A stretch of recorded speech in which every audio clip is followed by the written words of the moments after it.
ರಾಜ್ಯದಲ್ಲಿ ವಿಧಾನ ಪರಿಷತ್ ಚುನಾವಣೆಯ ಕದನ ರಣಕಣ ಕಾವೇರಿದೆ.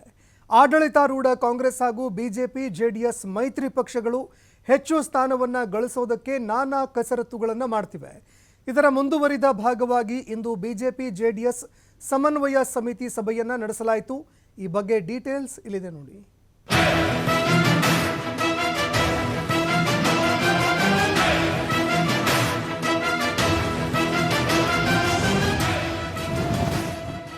ಮೇಲ್ಮನೆ ಕದನ ಗೆಲ್ಲೋಕೆ ಪಕ್ಷಗಳ ಪರಾಕ್ರಮ. ಬೆಂಗಳೂರಿನಲ್ಲಿ ಕಮಲ ದಳ ಸಮನ್ವಯ ಸಭೆ. 6 ಕ್ಷೇತ್ರಗಳನ್ನ ಗೆಲ್ಲೋಕೆ ನಾಯಕರ ತಂತ್ರ. ಹೌದು, ರಾಜ್ಯದಲ್ಲಿ ಪರಿಷತ್ತು ಫೈಟ್ ಗೆಲ್ಲೋಕೆ ಪಕ್ಷಗಳಲ್ಲಿ ನಾನಾ ಪರಾಕ್ರಮ ಜೋರಾಗಿದೆ. ವಿಧಾನಸಭೆಯಲ್ಲಿ ಅತಿ ಹೆಚ್ಚು ಸಂಖ್ಯಾಬಲ ಹೊಂದಿರುವ ಆಡಳಿತಾರೂಢ ಕಾಂಗ್ರೆಸ್ ಪರಿಷತ್ನಲ್ಲೂ ತನ್ನ ಸಂಖ್ಯಾಬಲ ಹೆಚ್ಚಿಸಿಕೊಳ್ಳೋಕೆ ನಾನಾ ತಂತ್ರ ಮಾಡ್ತಿದೆ. ಇತ್ತ ಪ್ರತಿಪಕ್ಷಗಳು ಕೂಡ ಆಡಳಿತ ಪಕ್ಷಕ್ಕೆ ಟಕ್ಕರ್ ಕೊಡೋಕೆ ತಂತ್ರಗಾರಿಕೆ ಮುಂದುವರಿಸಿವೆ. ಇದರ ಮುಂದುವರಿದ ಭಾಗವಾಗಿ ಬೆಂಗಳೂರಿನಲ್ಲಿ ಬಿಜೆಪಿ ಜೆಡಿಎಸ್ ಸಮನ್ವಯ ಸಮಿತಿ ಸಭೆ ನಡೆಸಲಾಯಿತು. ಲೋಕಸಭಾ ಚುನಾವಣೆಯಂತೆ ವಿಧಾನ ಪರಿಷತ್ ಚುನಾವಣೆಯನ್ನು ಸಮನ್ವಯತೆ ಕಾಪಾಡಿಕೊಂಡು 6 ಪದವೀಧರ ಕ್ಷೇತ್ರಗಳನ್ನು ಗೆಲ್ಲಿಸುವ ಸಭೆಯಲ್ಲಿ ಉಭಯ ಪಕ್ಷಗಳ ಮುಖಂಡರಿಗೆ ನಾಯಕರು ಸೂಚಿಸಿದರು.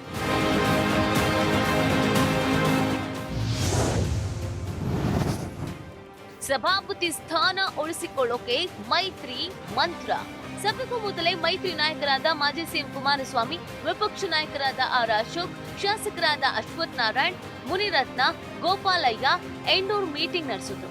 ಕಳೆದ ಪರಿಷತ್ನಲ್ಲಿ ಉಂಟಾಗಿದ್ದ ಸಮನ್ವಯ ಕೊರತೆ ಸೇರಿದಂತೆ ಎನ್ಡಿಎ ಅಭ್ಯರ್ಥಿ ಎಪಿ ರಂಗನಾಥ್ ಸೋಲು ಮತ್ತೆ ಈ ಪರಿಷತ್ನಲ್ಲಿ ಮರುಕಳಿಸದಂತೆ ಎಚ್ಚರಿಕೆ ವಹಿಸಿ ಗೆಲ್ಲಿಸಬೇಕಂತ ಚರ್ಚೆ ಮಾಡಲಾಯಿತು. ಜೊತೆಗೆ ಸಭಾಪತಿ ಸ್ಥಾನ ಉಳಿಸಿಕೊಳ್ಳಬೇಕು ಅಂದ್ರೆ ಪರಿಷತ್ ಚುನಾವಣೆ ಗೆಲ್ಲಲೇಬೇಕು ಎಂಬ ಅರಿವು ಮೂಡಿಸಲಾಯಿತು. ಆ ದೇವೇಗೌಡ ನಮ್ಮ ಒಳ್ಳೆಯ ಅಭ್ಯರ್ಥಿ, ಸರಳ ಸ್ವಭಾವದವರು. ಒಕ್ಕಲಿಗರ ಸಂಘದಲ್ಲಿ ಡೈರೆಕ್ಟರ್ ಆಗಿ, ಸೆಕ್ರೆಟರಿ ಆಗಿ ಕೆಲಸ ಮಾಡಿದ್ದಾರೆ, ಪರಿಚಯ ಇದೆ.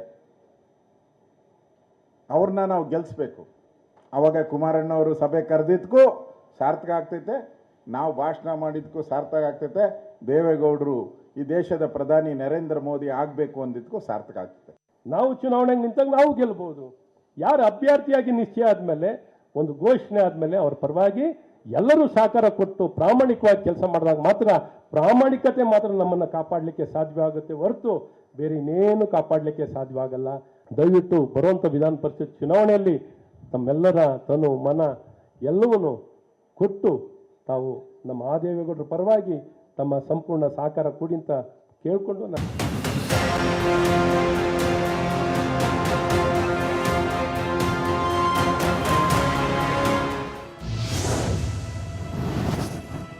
ಇನ್ನು ಸಮನ್ವಯ ಸಮಿತಿ ಸಭೆ ಬಳಿಕ ಬಿಜೆಪಿ ಮುಖಂಡರು ಮಾತನಾಡಿದ್ದು ಹೀಗೆ.